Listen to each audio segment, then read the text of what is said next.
السلام علیکم ورحمۃ اللہ وبرکاتہ۔ وعلیکم السلام ورحمۃ اللہ۔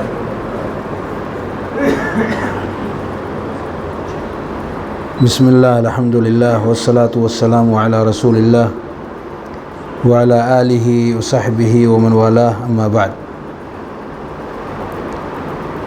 اعوذ باللہ من الشیطان الرجیم، بسم اللہ الرحمن الرحیم۔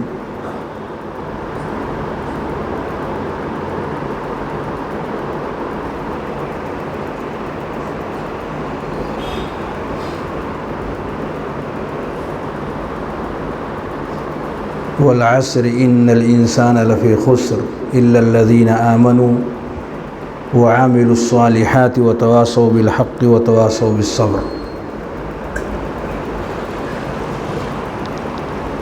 معزز حاضرین اور سامعین کرام، آج کی یہ مجلس جو رچائی اور بسائی گئی ہے، پوسٹر میں اس کا موضوع ہے اللہ کی آزمائش سے کیسے بچیں۔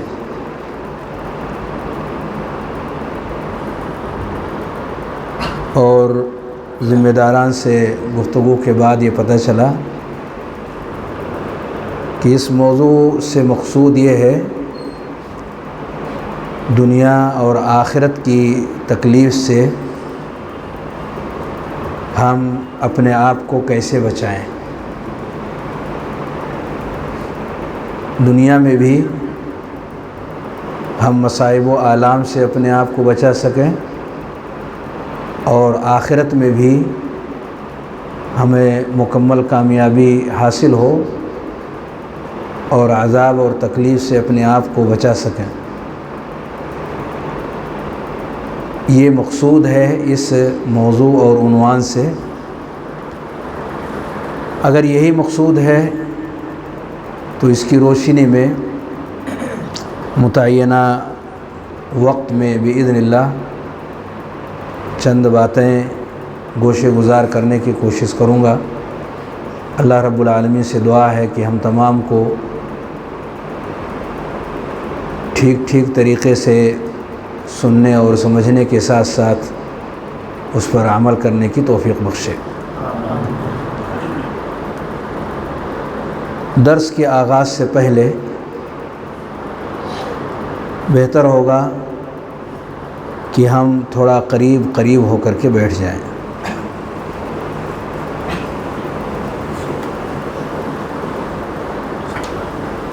مجالس میں بکھراؤ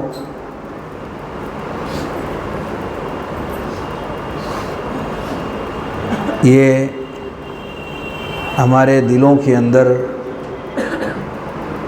اختلاف کا ذریعہ اور سبب بنتا ہے۔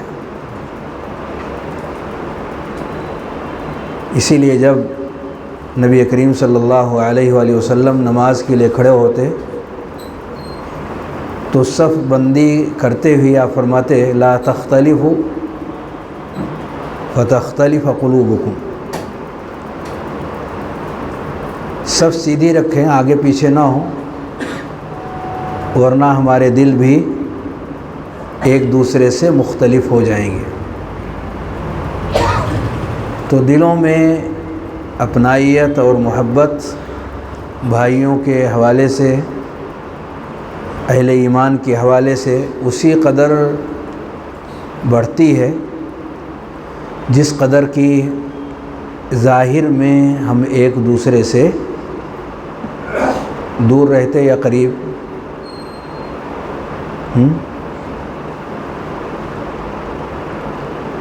دوری میں یا قربت میں ہیں؟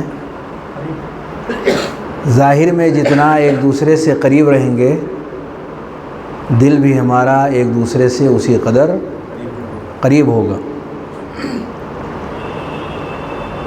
اور اس کے شواہد میں پیارے نبی صلی اللہ علیہ وآلہ وسلم کی وہ حدیث بھی اگر سامنے رکھی جائے جو جمعہ کی مناسبت سے آپ نے ذکر فرمائی، آپ نے فرمایا ودنا من الامام واستمع، ودنا من الامام واستمع،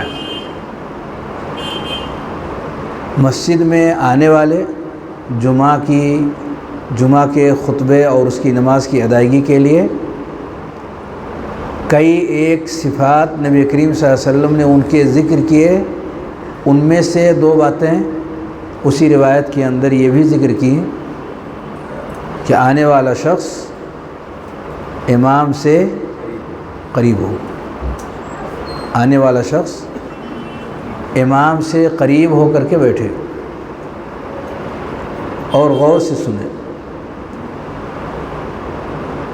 گویا کہ امام سے قریب ہو کر کے بیٹھنا یا اس شخص سے قریب ہو کر کے بیٹھنا جس کی سننی ہے، یہ نبی کریم صلی اللہ علیہ وسلم نے طریقہ مجالس کے اندر بیٹھنے کا لوگوں کو سکھایا۔ تو کسی بھی مجلس کے اندر جب ہم بیٹھے ہیں، کسی بھی مجلس کے اندر ہمارا اجتماع ہو، تو اس اجتماع کی پریکٹیکلی عملی اور تطبیقی شکل جو ہونی چاہیے وہ یہی کہ قریب سے قریب ہو کر کے ہر انسان بیٹھے، دور دور نہ بیٹھے، الگ الگ نہ بیٹھے جس سے دوریاں بڑھیں۔ آئیے اس موضوع کے حوالے سے جس موضوع پر گفتگو مقصود ہے، دنیا میں تکلیف کا آنا، پریشانیوں کا آنا، مصیبتوں کا آنا اور آخرت کی زندگی میں تکلیف اور پریشانیوں کا آنا،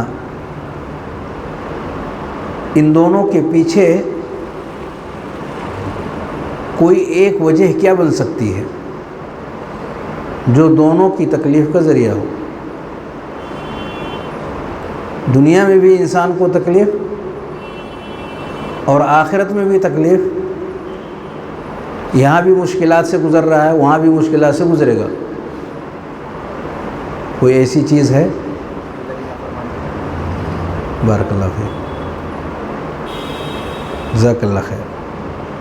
بہت پوائنٹ کی بات آپ نے فرمائی ہے، اور یہی دوسری رکعت کے اندر پڑھی گئی آیت میں اللہ رب العالمین نے ذکر بھی فرمایا۔ دوسری رکعت میں سورہ نوح کے اندر جو آیتیں تلاوت کی گئی ہیں ان میں ایک آیت کریمہ یہ بھی ہے، مما خطیئاتہم، پڑھیے،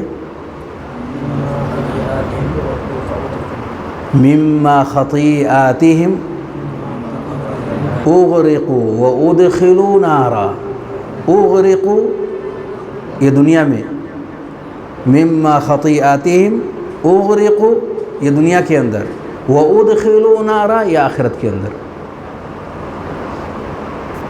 ایک کام نے دونوں جہان کو تباہ و برباد کر دیا، ایک ہی چیز نے دونوں جگہوں کو تباہ کر دیا۔ خطیئاتہم یعنی اپنے گناہوں کی وجہ سے، غلطیوں کی وجہ سے، نافرمانی کی وجہ سے، اغرقوا انہیں ڈبا دیا گیا۔ یہ کون لوگ تھے؟ یہ کون لوگ تھے جن کا تذکرہ ہو رہا ہے؟ نوح علیہ السلام کی قوم، بارک اللہ فیک۔ نوح علیہ السلام کی قوم پر جو عذاب آیا تھا وہ پانی کا عذاب تھا۔ رب کریم نے پانی نازل فرمایا، آسمان سے موسلا دھار بارش اور زمین سے چشمے، زمین سے بھی پانی نکل رہا ہے، آسمان سے بھی پانی نازل ہو رہا ہے، اور دیکھتے ہی دیکھتے چاروں طرف پانی کا سیلاب پوری روئے زمین کے اوپر پھیل گیا، اور رب کریم کے حکم سے نوح علیہ السلام، نوح علیہ الصلاۃ والسلام اہل ایمان سمیت کشتی پر سوار ہو گئے، کیونکہ بچاؤ کے لیے کشتی کی ضرورت تھی۔ جب مکمل طور پر پانی سے روئے زمین بھر گیا تو کوئی بھی نہیں بچے گا، چاہے اہل ایمان ہو یا غیر اہل ایمان ہو، پانی سب کو ڈبو دے گی۔ لیکن اللہ رب العالمین اہل ایمان کو بچانا چاہتا تھا، اس لیے نوح علیہ الصلاۃ والسلام کے ساتھ اہل ایمان کو کشتی میں سوار ہونے کا حکم دے دیا۔ تو کتنے لوگ بچے ان کی قوم میں؟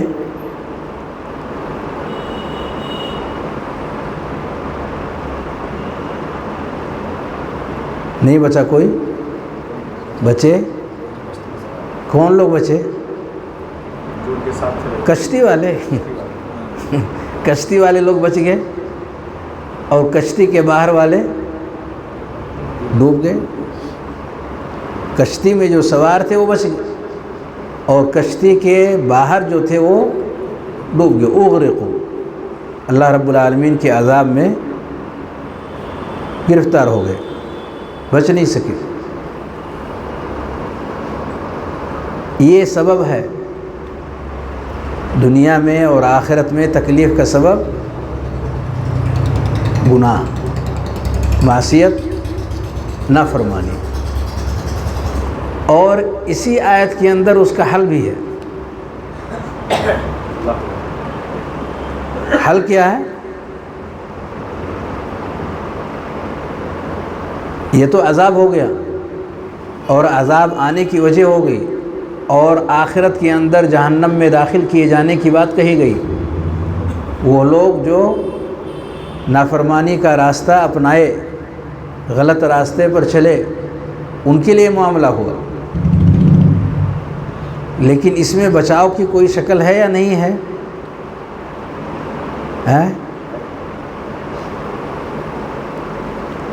کیا شکل ہے؟ اسی واقعے کے اندر بچاؤ کی کیا شکل ہے؟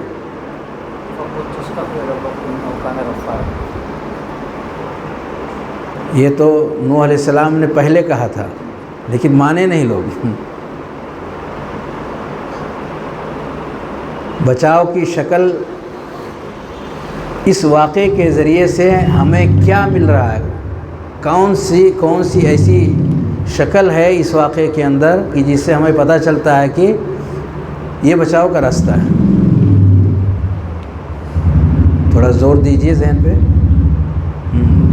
کوشش کیجئے، بولے۔ بارک اللہ فیک، زبردست۔ وَإِن تُطِيعُوهُ تَهْتَدُوا، اگر نبی کی اتباع کر لیتے، ان کی اطاعت کر لیتے، ہدایت پر آ جاتے اور اسی میں نجات ہے۔ نبی کی اتباع اور نبی کی پیروی، ان کی اطاعت، اسی میں نجات تھی۔ نوح علیہ السلام کے واقعے سے جوڑ کر کے ذرا بتائیے، نوح علیہ السلام کے واقعے سے جوڑ کر کے اس چیز کو پختہ کر کے آگے بڑھائیے کہ اس میں نجات کی کون سی سبیل، کون سا راستہ بتایا گیا۔ کشتی بنانے کا حکم دیا گیا، وَيَصْنَعُ الْفُلْكَ وَكُلَّمَا مَرَّ عَلَيْهِ مَلَأٌ مِّن قَوْمِهِ سَخِرُوا مِنْهُ۔ نوح علیہ السلام کشتی بنا رہے تھے، اور جب یہ لوگ گزرتے وہاں سے تو مذاق کرتے، یہ کشتی کہاں چلانے والے؟ عام طور پر ٹھٹھے اور مذاق اڑانا اہل خیر کی خطرے سے خالی نہیں۔ کسی اچھے عمل کی، کسی اچھی صفت کی مذاق اڑانا نذیر و شر، بہت خطرناک یہ صفت ہے۔ یہ اپنے پیچھے بہت ساری مصیبتوں کو دعوت دیتا ہے۔ انہوں نے یہ کیا، معلوم یہ ہوا کہ ہمیں نجات کے لیے کشتی بنانی پڑے گی۔ اس واقعے سے کیا لگتا ہے؟ جماعی آئے تو بولیے، جماعی آئے تو نہ، جماعی آئے تو کیا کرنا چاہیے؟ میں اس لیے بر وقت کہہ رہا ہوں کیونکہ اگر کوئی غلطی ہم میں سے کسی سے ہو جائے اور فوری طور پر صحیح راستہ معلوم ہو جائے تو ذہن میں بات بیٹھ جاتی ہے۔ جماعی آئے تو کیا کرنا چاہیے؟ ہاں؟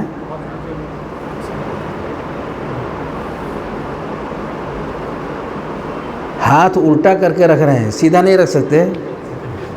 مطلب کوئی حکمت ہو تو بتائیے، الٹا کرنے میں اگر کوئی حکمت ہو، سیدھا بھی رکھ سکتے ہیں یا صرف الٹا ہی رکھنا ہوگا؟ سیدھا بھی رکھ سکتے ہیں۔ بارک اللہ فیک۔ اور کوئی طریقہ؟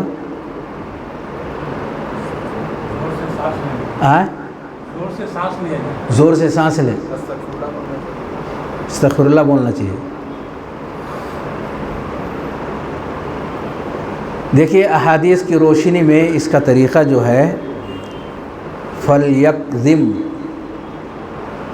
منہ سے جو کھل رہا ہے کھلنے والے منہ کو دبا دیا جائے، یعنی کوشش کیا جائے کہ وہ کھلنے نہ پائے۔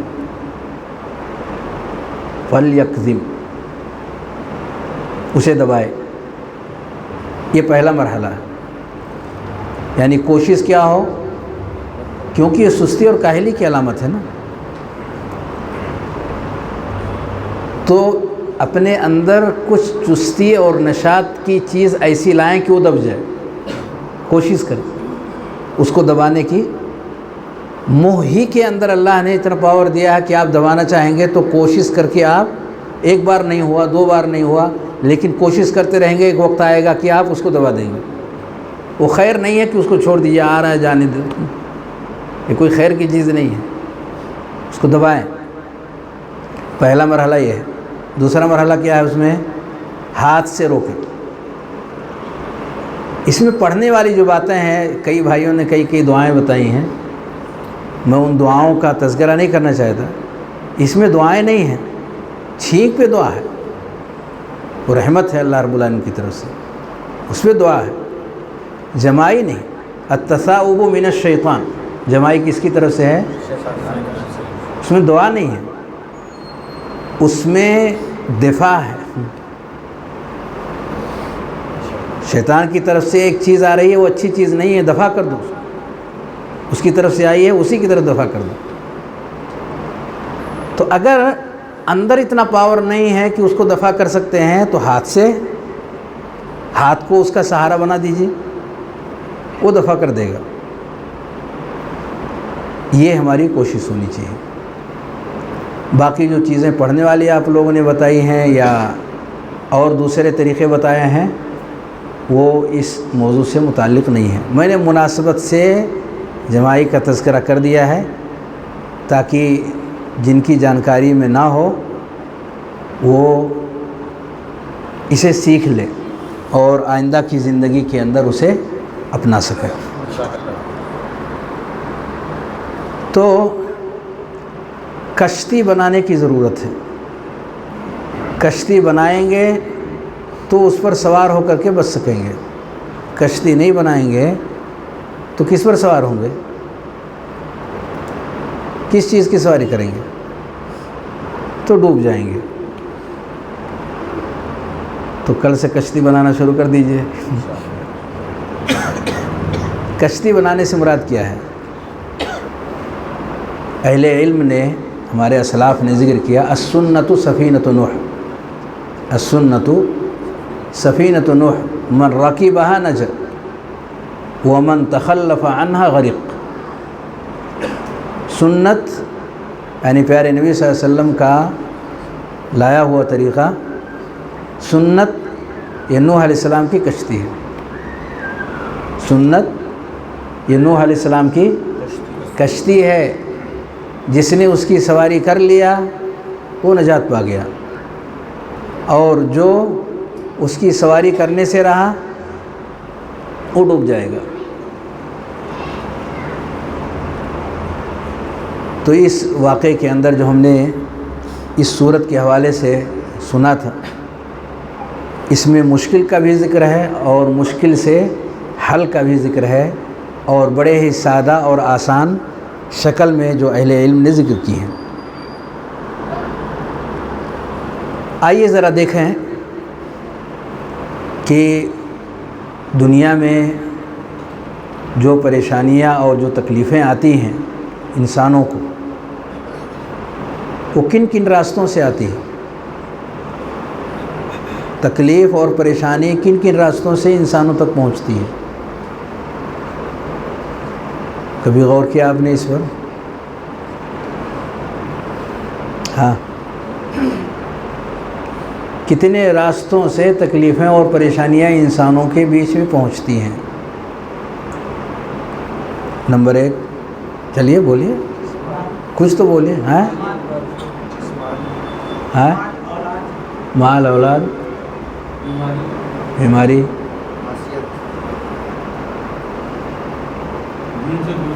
ہاں، دین سے دوری، ماشاء اللہ۔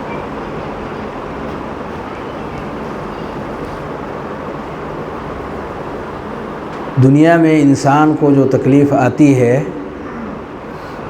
اس کے آنے کے صرف 2 راستے ہیں، اس کے آنے کے صرف 2 راستے ہیں۔ ایک کا سبب انسان ہوتا ہے اور دوسرا آسمانی بلا ہوتی ہے جس کے اسباب انسان نہیں ہوتے۔ آسمانی قہر ہوتا، آسمانی عذاب ہوتا جس میں دوسرے انسان کا اس میں ہاتھ نہیں ہوتا۔ یہ 2 راستے۔ آپ بیٹھے ہوئے ہیں، کسی شخص نے آپ کو گالی دے دیا، تکلیف والی بات آئی، کس کی طرف سے آئی؟ انسان کی طرف سے آئی۔ آپ بیٹھے ہوئے ہیں، بیٹھے بیٹھے آپ نے خبر سنی کہ آپ نے جدھر اپنا کاروبار لگایا تھا اس کا مورال گر گیا اور جمع پونجی بھی بمشکل تمام نکل سکتی ہے۔ اس کا سبب کون ہے؟ کس کی طرف سے آیا؟ یہ اللہ رب العالمین کی طرف سے، رب کریم کی طرف سے۔ یہ 2 راستے ہیں۔ کبھی خبر آتی ہے کسی شخص کا انتقال ہو گیا، بجلی بن کر کے گرتی ہے، تکلیف ہوئی، کس کی طرف سے آیا؟ رب کریم کی طرف سے۔ آپ ساری تکلیفوں کو، جو بھی تکلیفیں انسانوں کو پہنچتی ہیں اس کا جائزہ لیں تو ان 2 حصوں میں انہیں تقسیم کر سکتے ہیں۔ یا تو اپنے کسی بھائی کی طرف سے ہمیں پہنچتی ہے، وہ ذریعہ اور سبب بن جاتا، اور یا کوئی انسان سبب نہیں بنتا، اللہ رب العالمین کی طرف سے وہ چیز ہمارے اوپر آ جاتی ہے۔ یہ 2 چیز ہم دیکھتے ہیں یا نہیں؟ دونوں طرح کی شکلیں ہمارے سامنے آتی ہیں یا نہیں؟ اور اس میں ایک قابل ذکر بات یہ ہے کہ ایک پر انسان صبر کر لیتا ہے، دوسرے پر نہیں۔ یہ 2 شکلیں جو میں نے ذکر کی ہیں، ان میں سے ایک چیز انسان کے بس میں بہت حد تک ہوتا، بہت حد تک صبر کرنے کی کوشش کرتا، اسے صبر بھی ہو جاتا، لیکن دوسری جو شکل ہے اس پر عام طور پر لوگ صبر نہیں کر پاتے۔ اب آپ بتائیے وہ پہلی شکل کون ہے، وہ دوسری شکل کون سی؟ انسان کے ذریعے جو تکلیف آتی ہے اس پہ صبر نہیں کرتا۔ پہلی والی کیا؟ انسان سے جو تکلیف پہنچتی ہے اس کا صبر نہیں کرتا۔ اور رب کی طرف سے جو آتی ہے اس پر صبر کرتا، اس پر صبر ہو جاتا ہے۔ بالکل صحیح، آپ نے صحیح اندازہ لگایا۔ انسانوں کی طرف سے جو چیز پہنچتی ہے کسی انسان کو، اس پر وہ صبر نہیں کرتا، اس سے صبر ہوتا ہی نہیں۔ اس کے اندر بدلے کی آگ جل جاتی ہے۔ تسلی اس وقت تک نہیں ہوتی جب تک کہ وہ انتقام نہ لے لے، تسلی نہیں ہوتی۔ اگر وہ آئے اور آپ کے سامنے جھک جائے، اپنی غلطی کا اعتراف کر لے، معافی مانگے، جو کرنا ہے کر لے، پر یہاں تسلی نہیں ہوتی۔ یہاں کا جو آگ ہے وہ آگ جل رہا ہے، جب تک کہ برابر کا معاملہ نہیں کر لیتا۔ اور اگر برابر کرنے والا نہیں ہے تو زندگی اس کی جسے تکلیف پہنچی ہے اس کے دل میں سوراخ ہو جاتا، گانٹھ بن جاتا، ایسا لگا کہ جیسے دامن میں اس نے سمیٹ کر کے اس کو موڑ کر کے رکھ لیا ہو،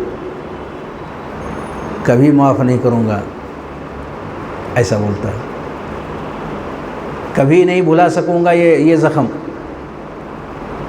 ہر شخص اپنے قریبی لوگوں کی طرف سے آئی ہوئی تکلیفوں کو ایک بار غور کر کے دیکھ لے۔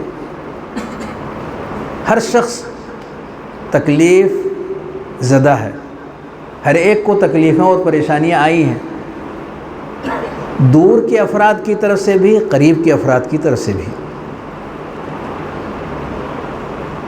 جو قریب کے افراد ہیں ان کی طرف سے جب تکلیفیں آتی ہیں تو ناقابل معافی ہوتا، اور اس کی تکلیف تلوار کی گھاؤ سے کم نہیں ہوتی، کبھی کبھار اس سے بھی آگے بڑھ جاتی ہے۔ اسی کو کسی نے کہا وَظُلْمُ ذَوِي الْقُرْبَى أَشَدُّ مَضَاضَةً، اگر قریبی لوگوں کی طرف سے ظلم ہوتا ہے تو اس کی چوٹ اور اس کی تکلیف بھی کافی بڑی ہوتی ہے۔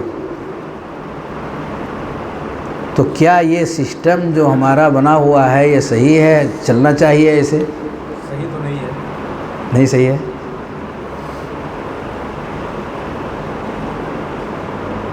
ذرا کھول کے بتائیے۔ مسئلے کا حل اگر چاہتے ہیں، تکلیف کا حل چاہتے ہیں، تو تکلیف کا حل ہمیں کتاب و سنت کے اندر موجود ہے، ملا ہوا ہے، تلاش کرنا ہے اس کو، اس کا پتہ لگانا ہے کیا ہے راستہ اس کا۔ یہ تکلیف تو پہنچتی ہی پہنچتی ہے، بہت کم شاذ و نادر ایسے ہوں گے جن کو اپنے لوگوں کی طرف سے تکلیفیں نہ آئی ہوں، کبھی شعوری کبھی غیر شعوری طور پر۔ میں نے ذرا گاڑھی اردو استعمال کر دیا، شعوری غیر شعوری، ہر ایک آدمی کے لیے مشکل رہتا ہے سمجھنا۔ جان بوجھ کر کے کبھی کبھار کوئی انسان کسی کو تکلیف دیتا ہے اور کبھی اس کے انجانے میں اسے تکلیف پہنچ جاتی ہے، اور اسے لگتا ہے کہ ہمیں ٹارگٹ بنایا جا رہا ہے۔ اسے کیا لگتا ہے؟ انجانے میں بھی ہوتا ہے تب بھی اس کو یہ لگتا ہے کہ ہمیں ٹارگٹ بنایا جا رہا ہے۔ ایک بار ہو جائے، دو بار ہو جائے، تین بار اگر ہو گیا تب تو پھر خیر ہے ہی نہیں۔ ہم سماج میں رہتے ہیں اور تکلیفوں کے مسائل سے گزرتے رہتے ہیں، حل تو تلاش کرنا ہوگا۔ اگر حل نہیں تلاش کریں گے تو ہماری زندگی پرسکون زندگی نہیں ہوگی۔ جو آپ چاہتے ہیں کہ تکلیف سے بچنے کے راستے تلاش کیے جائیں، وہ ہمیں نہیں ملے گا۔ تو ذرا سوچ کر کے بتائیے، مجھے بھی کچھ سوچ کر کے ہی بتانا ہے، آپ بھی کچھ سوچ کر کے بتائیے کیا اس کا حل ہے۔ ایک راستہ تو یہ ہو سکتا ہے درگزر کیا جائے، ایک راستہ یہ ہو سکتا ہے درگزر کر دیا جائے، لیکن اندر جو زخم ہے اس کو کیسے درگزر کریں؟ زخم ہے نا اندر، چلو ہم بدلہ آپ سے نہیں لیتے، تو اندر جو تکلیف ہے اس کو کیا کریں؟ تکلیف اندر ہے یا نہیں ہے؟ یعنی ہم بدلہ نہیں لیتے، خاموش ہو جاتے ہیں، تکلیف کیسے ختم ہو؟ یہ سوچ کر کہ اللہ کی طرف آئے، معاف کر دیں۔ کیا مطلب ہے معاف کرنے کا؟ یہ بہت بڑی بات انہوں نے کہی۔ آپ نے اسی کو اردو میں کہا ہے، اس کو انہوں نے تھوڑا عربی والا جملہ ہے اس کو بھی اردو میں استعمال کرتے ہیں۔ مطلب کیا ہے معاف کرنے کا؟ دل سے نکال کر معاف کر کے اس سے قطع تعلق نہیں رکھنا ہے. بھول جائے دل سے پورا اس چیز. اللہ کے رضا کے لیے، اللہ کے رضا کے لیے عقیدہ توحید کی طرف لانے کے لیے. عقیدہ توحید کی طرف لانے کے لیے خلاصت ہے. نہیں کرنا کیا چاہیے اس کو، اس کو تو معاف کر دینا. تاکہ تکلیف والا مسئلہ پہلے تکلیف ختم ہو، اس کے بعد پھر آگے دیکھتے ہیں آگے کی کیا مسائل ہیں. کم از کم جس تکلیف کے ہم شکار ہیں، جس تکلیف میں ہم جوجھ رہے ہیں، جو مشکلات ہمارے اوپر آئی ہوئی ہیں، اندر ہی اندر کڑ رہے ہیں، ایسا لگتا ہے کہ دنیا میں ہمارے لیے سکون نہیں ہے. تمام تر کشادگی کے باوجود دنیا ہمارے لیے تنگ ہو گئی ہے. ہوتا ہے نا؟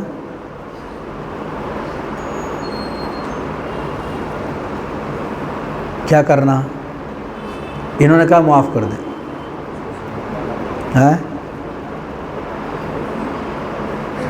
بہترین حل ہے معاف کرنا، بہترین حل ہے. لیکن کیا ہے معاف کرنا؟ معاف کرنا کیا چیز ہے؟ احسان بھی کر سکتے. کیا کریں؟ احسان مطلب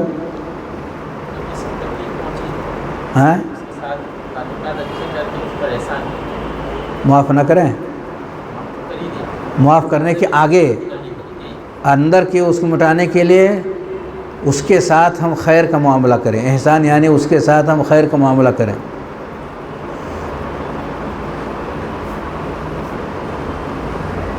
معاف والی بات بہت پرفیکٹ ہے. قرآن کا یہ مشورہ ہے. سورہ اعراف میں اللہ نے فرمایا خذ العفو وأمر بالعرف وأعرض عن الجاہلین.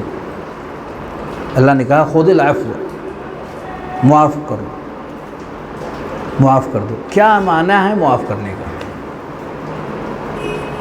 یہ معنی اگر ذہن میں بٹھا لیں تو ہماری تکلیف ختم ہو جائے گی یا ختم ہونے والے راستے پہ لگ جائے گی. عفا یا عفو کے معنی ہوتے ہیں مٹانا. عفا یا عفو عربی کا ورڈ ہے جس کے معنی ہوتے ہیں مٹا دینا، زائل کرنا، دور کر دینا. یعنی کسی چیز کے وجود کو زائل کرنا، مٹا دینا. کسی چیز کے وجود کو جو ہے وجود نہ رہ جائے، اس کا وہ وجود باقی نہ رہے. یہ معنی ہے مٹانے کا. دوسرے لفظوں میں آپ معاف کرنے کا معنی یہ سمجھیے کہ کوئی واقعہ پیش ہی نہیں آیا، کوئی واقعہ اپنے اس ذہن کو ایک درس دینا ہے، چھوٹا سا درس دینا ہے، سبق. کیا سبق دینا ہے؟ اس کو پڑھانا ہے. اس کو جب زیادہ پڑھائیں گے تو یاد کر لیتا ہے، اور نہیں پڑھائیں گے تو وہ جو اندر موجود ہے وہی اس کے اندر اسکرین پہ آتا رہے گا. کیا پڑھائیں گے؟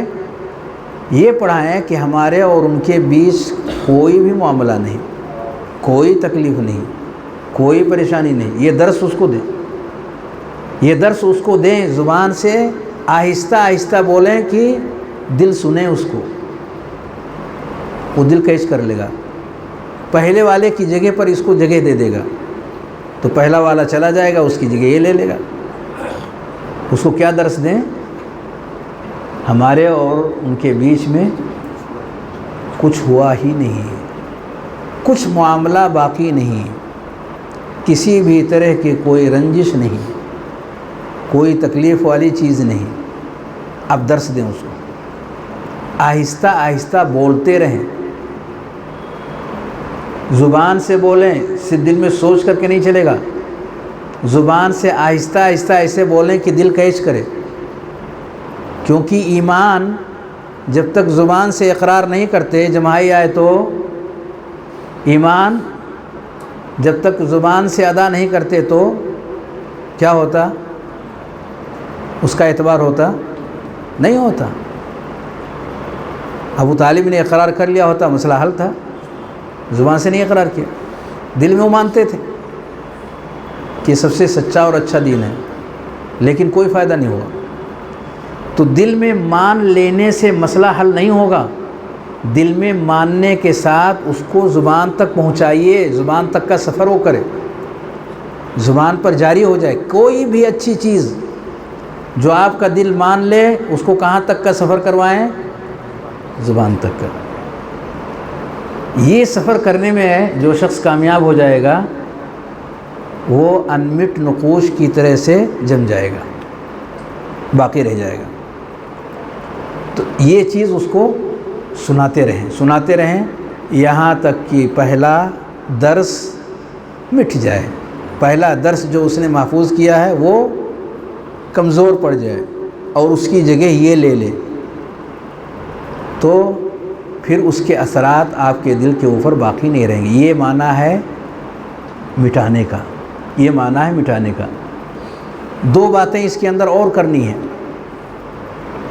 یہ اس وقت تو ہم نے یاد کر لیا کہ معاف کر دیا، یعنی اس کو ہم نے مٹا دیا، اور اس مٹے ہوئے کلمے کو ہم نے اسے یاد کروا دیا کہ ہم نے مٹا دیا، ہم نے ختم کر دیا، ہم نے ان ساری چیزوں کو دور کر دیا۔ اب ہمارے اور ان کے بیچ میں کوئی معاملہ نہیں ہے، ہم بھائی بھائی ہیں۔ وَنَزَعْنَا مَا فِي صُدُورِهِم مِّنْ غِلٍّ إِخْوَانًا عَلَى سُرُرٍ مُتَقَابِلِينَ۔ جنت میں اللہ ایسے ہی کرے گا کہ اگر کسی کے دل میں کسی کے خلاف کوئی نفرت ہے، کوئی بغض ہے، کوئی حسد ہے، کوئی جلن ہے، تو اللہ انہیں نکال کے باہر کر دے گا، صاف کر دے گا دل کو۔ دل کو کیا کرے گا؟ وَنَزَعْنَا مَا فِي صُدُورِهِم مِّنْ غِلٍّ۔ اب جب وہ نکل جائے گا تو اب اس نکل جانے کے بعد دونوں کی کیفیت کیا ہے؟ شریعت کی زبان میں اخواناً، بھائی ہیں۔ تب تک وہ صحیح بھائی نہیں بنے تھے جب تک اندر یہ موجود تھا۔ ہم کہتے ہیں نا یہ ہمارا بھائی ہے، دینی بھائی ہے۔ اگر ہمارے دلوں کے اندر یہ موجود ہے جس کو ہم بغض، نفرت، کینہ، کپٹ، عداوت، دشمنی کی چیزوں کو سینت کر کے محفوظ کر کے اس کو رکھتے ہیں، جتنا آپ اس کو رکھتے جائیں گے یہ آپ کے بھائی ہونے کے خلاف ہوگا۔ اس کو یاد رکھیے۔ جنتیوں کو جنت میں اللہ داخل کرنے کے بعد ان کے دلوں کو کیا کر دے گا؟ بولیے، ان کے دلوں کو کیا کرے گا؟ ابھی بتایا، صاف کر دے گا۔ کن چیزوں سے؟ کوئی بھی معاملہ جو دو بھائیوں کے بیچ میں تھا اور دل میں وہ موجود رہ گیا، مٹا نہیں پایا تھا، اس کو مٹا نہیں پایا تھا۔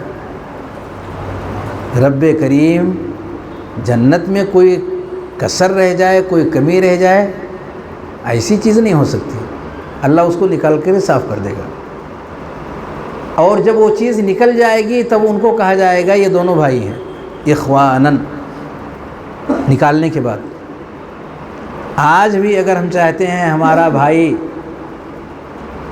چاہے وہ نسبی بھائی ہو یا ایمانی بھائی ہو، تو بھائی کہنے سے پہلے آپ سوچئے دل آپ کا صاف ہے اس کے تئیں تو واقعی بھائی ہے۔ اگر دل میں صفائی نہیں ہے تو زبانی بھائی ہے۔ فرق ہے دونوں میں،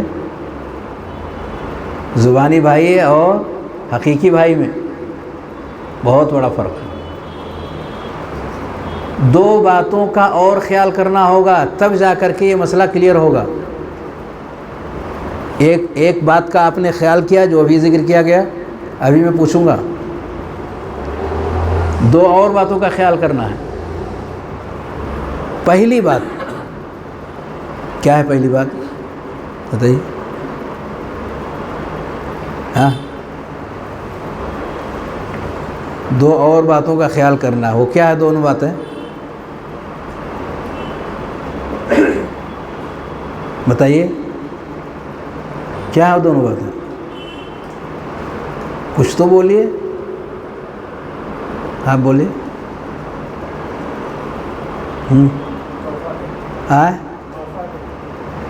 بارک اللہ فیک، جزاک اللہ۔ کم سے کم زبان آپ نے کھولی۔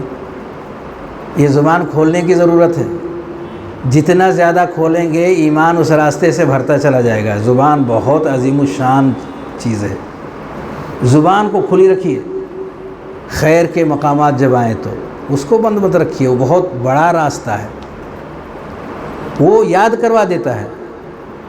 زبان پر کسی چیز کے چڑھ جانے کا معنی یہ ہو گیا کہ دل کے اندر پہنچانے کا وہ اکیلا راستہ ہے، مضبوط ترین راستہ۔ ہاں کم سے کم یہ تو کہہ سکتے ہیں وہ دونوں ابھی آپ ذکر کرنے والے ہیں ابھی ذکر کیے ہی نہیں ہیں، پہلے ہی پوچھ رہے ہیں، اتنا تو بول سکتے ہیں نا۔ دو باتیں میں ذکر کرنے والا ہوں، ابھی ذکر نہیں کیا، یہ تو آپ کہہ سکتے ہیں کہ بھئی ذکر تو پہلے کیجیے اس کے بعد پوچھیے۔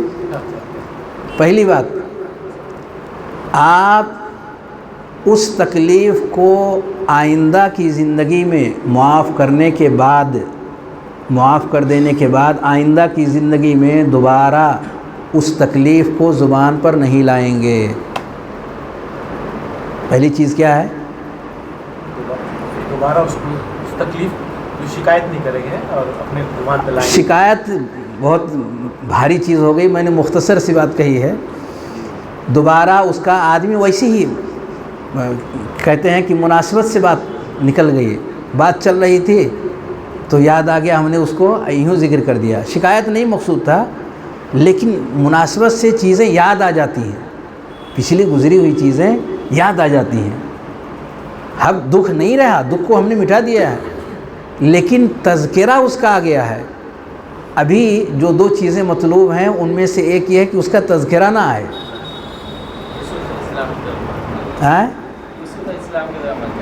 احسن، تبارک اللہ فیک۔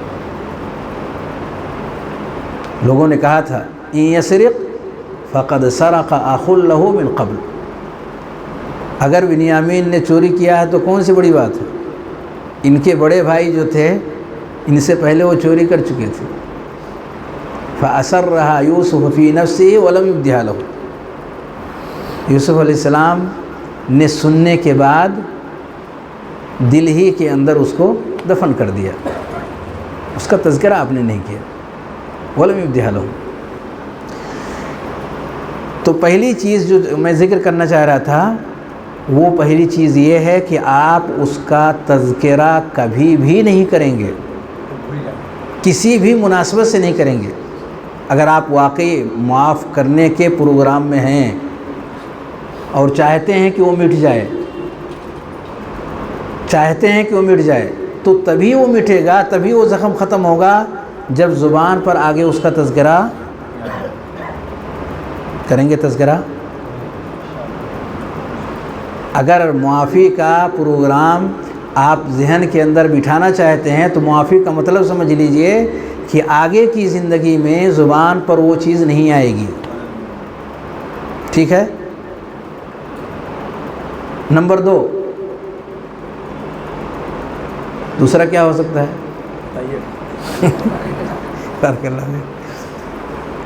دوسری چیز یہ ہے کہ آپ اس کا وزٹ نہیں کریں گے، آپ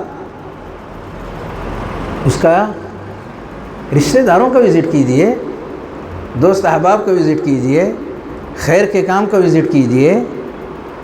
یہ جو شر ہے اس کا کیوں وزٹ کر رہے ہیں؟ وزٹ کا مطلب سمجھ میں آیا؟ دوبارہ اپنے ذہن پر اس کو لانے، یاد کرنے، پچھلی گزری ہوئی چیزوں کو یاد کرنے کا سوچیں کہ ایسا کبھی کچھ ہوا، کسی سے ذکر نہیں کر رہے ہیں، لیکن ذہنی سفر، زبان کو بھی روکنا ہے اور یادداشت کو بھی۔ جیسے ذہن جانے لگے اس کو بریک لگا دیجیے،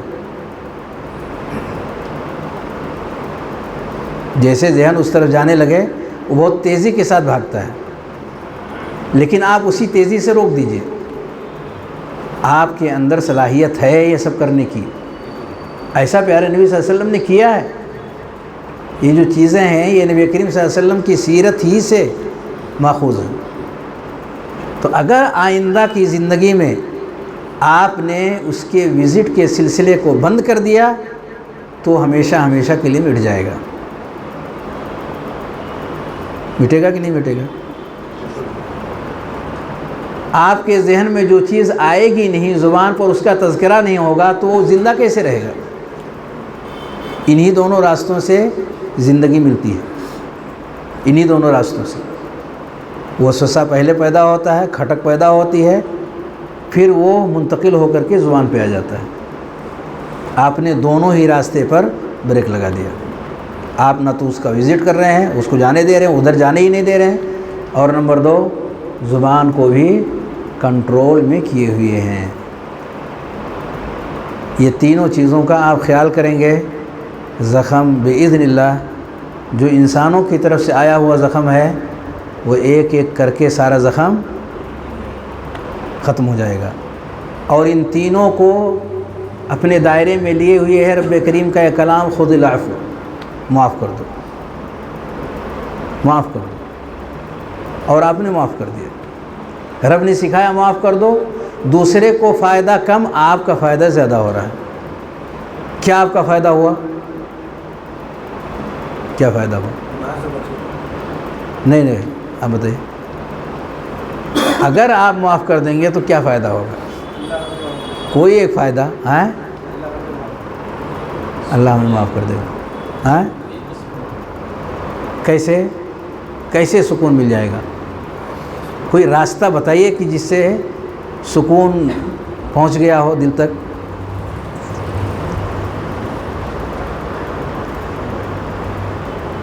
آخرت سے پہلے دنیا کے اندر انسان کا فائدہ کیا ہوگا اگر وہ ایسا کرے گا؟ تو فائدہ ملنا چاہیے، ایمان تازہ ہو جائے گا۔ ہاں، آخرت میں اور دنیا میں؟ ابھی دنیا میں ہم پڑے ہوئے ہیں۔ جو دل میں کڑھن تھی اس کی وجہ سے وہ ہلکا ہو جائے گا۔ بارک اللہ فیک، اسی کی طرف اشارہ ہے۔ یہ جو بوجھ لادے آپ پھر رہے تھے، بوجھ کس چیز کا بوجھ؟ کڑھن کا، دکھ کا، تکلیف کا، دشمنی کا، بغض کا، نفرت کا، یہ جو بوجھ آپ اپنے دل کے اندر رکھے ہوئے تھے، بوجھ لے کر کے چلنا اور بغیر بوجھ کے چلنا، دونوں میں زمین آسمان کا فرق ہے۔ ایک شخص کو 20 کلو کی بوری سر کے اوپر رکھ دیں اور دوسرے شخص کے سر کے اوپر کسی طرح کا کوئی وزن نہ دیں اور دونوں کو دوڑا دیں، دوڑ مقابلہ، دونوں کی رفتار ایک جیسی رہے گی؟ دوڑ پائے گا وہ؟ اور ایک اور 20 کلو کا وزن ڈال دیں اس کے اوپر، ایک اور 20 کلو کا وزن ڈال دیں، چیونٹی کی چال چلتے ہوئے وہ آگے بڑھے گا، اور دوسرا فراٹے مارتے ہوئے موٹر سائیکل کی طرح سے بھاگتا ہوا آگے نکل جائے گا۔ وزن رکھ کر چلنا اور بغیر وزن کے چلنا، دونوں میں زمین آسمان کا فرق ہے۔ اگر انسان ہلکا ہو گیا گندگیوں سے، بوجھ سے، اور صاف ستھرا ہو کر کے اب وہ رب کریم کی طرف بھاگنے کا کہ دوڑ میں شامل ہو گیا، وَسَابِقُوا إِلَىٰ مَغْفِرَةٍ مِّن رَبِّكُمْ وَسَارِعُوا إِلَىٰ مَغْفِرَةٍ مِّن رَبِّكُمْ، اب اس کی چال دیکھیے، کتنے دل سے، کتنے چاہت سے، کیونکہ دل خالی ہو چکا ہے۔ یہ بہت بڑا فائدہ ہے۔ تو یہ کون سا فائدہ ہوا؟ ہاں، دنیاوی اعتبار سے اس فائدے کو کیا کہیں گے؟ بوجھ کا ہلکا ہونا، بوجھ کا ہلکا ہونا۔ ایسے بہت سارے مسائل ہیں جو انسان کے اندر بوجھ کا ذریعہ اور سبب بنے ہوئے ہیں۔ اس طور پر ہماری تکلیفیں گھٹنے کے بجائے بڑھتی رہتی ہیں، ہمارا دکھ ختم نہیں ہوتا۔ کیوں؟ ہم خود دکھ لادے ہوئے چل رہے ہیں۔ اگر آپ کپڑے میں صابن نہ لگائیں، سرف نہ لگائیں، ہفتہ دن پہنے رہیں مسلسل، آج بھی پہنے، کل بھی پہنے، پرسوں بھی پہنے، پہنتے رہیں، ہفتہ دن گزر گیا، 10 دن گزر گیا، 15 دن گزر گیا، بالکل نہیں دھل رہے ہیں اس کو، صابن نہیں لگا رہے ہیں، اور اوپر سے وہ مار رہے ہیں اسپرے اور خوشبو عطر. کیا لگتا ہے آپ کو اس سے کام بن جائے گا؟ عطر مارنے سے، خوشبو مارنے سے کام بن جائے گا؟ نہیں کام بننے والا. جب تک کہ آپ اس کے میل کچیل کو جو اندر سے لگا ہوا ہے اس کو آپ کلین نہیں کریں گے، صاف نہیں کریں گے، اس وقت تک وہ کپڑا ہلکا ہوگا ہی نہیں، وہ جسم ہلکا ہوگا ہی نہیں. اور غسل کر لینے اور کپڑا دھل دینے کے بعد معمولی سے بھی آپ اسپرے یا خوشبو کا استعمال کریں گے، آپ چہک اٹھیں گے، مہک اٹھیں گے. ہے کہ ایسا کہ نہیں؟ یہ ظاہری ہے. ہمارے دل کا بھی وہی حال ہے، ہمارے دل کا بھی وہی حال ہے. ہمارے دل کو بھی ہلکا ہونے کی ضرورت ہے، اور یہ ہمارے اپنے ہاتھ میں ہے کہ ہم اپنے آپ کو اپنی تکلیف سے کیسے آزاد کریں. پیارے نبی صلی اللہ علیہ وسلم کو اللہ نے بھیجا تھا تاکہ، جیسے کہ سورہ اعراف میں اللہ نے ذکر کیا ہے، فرمایا کہ یہ نبی تمہارے درمیان اس لیے بھیجے گئے ہیں تاکہ جو اغلال، بیڑیاں اور جو بوجھ لوگوں نے اپنے اوپر لادے ہوئے ہیں اسے نبی کریم صلی اللہ علیہ وسلم اتار دیں. وَيَضَعُ عَنْهُمْ إِصْرَهُمْ وَالْأَغْلَالَ الَّتِي كَانَتْ عَلَيْهِمْ وَيَضَعُ عَنْهُمْ إِصْرَهُمْ وَالْأَغْلَالَ الَّتِي كَانَتْ عَلَيْهِمْ. اس لیے نبی کریم صلی اللہ علیہ وسلم بھیجے گئے تھے. بہت سارا ایسا بوجھ ہمارے اوپر ہے. یہ مسئلہ ہمارا کلیئر ہو گیا. ایک مسئلہ صرف بچتا ہے، اور وہ ہے رب کریم کی طرف سے اگر کوئی چیز آئے. اس میں ایک چیز اور بھی تفصیل ہے، لیکن اب وقت بہت ہو گیا.